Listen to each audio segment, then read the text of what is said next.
Welcome. In this video tutorial we will focus on setting up Lazarus for debugging. We will then test the debugger on a small example with 2 breakpoints. First, we have to make sure Lazarus is correctly set up to know which debugger to use. We select Options from the Tools menu. We scroll down and select Debugger. Make sure the type is set to GDB and the path to the executable is correctly set.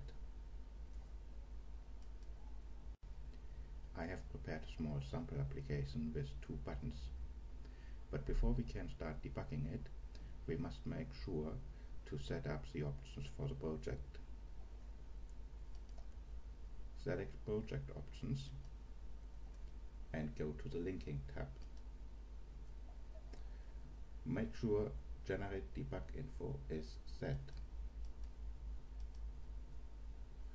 We can leave the other options as they are. Confirm with OK. Now we can use the debugger. The buttons on this example each have an on-click and an on-key press event. We will use breakpoint to see in which order they are called.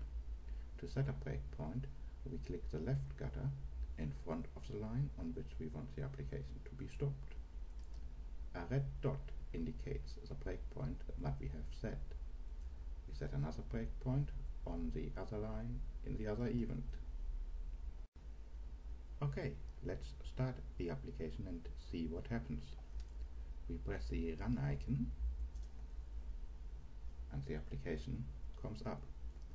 I will trigger the active button by pressing the Enter key. We can see that the application has been stopped by the debugger and the line on which it has been halted is indicated. Also note the green arrow in the breakpoint. We can now continue the application by pressing the Run button again, and for the second time I will click the button. This time it has been interrupted in the other event. We continue the application again, and this is the end of this tutorial.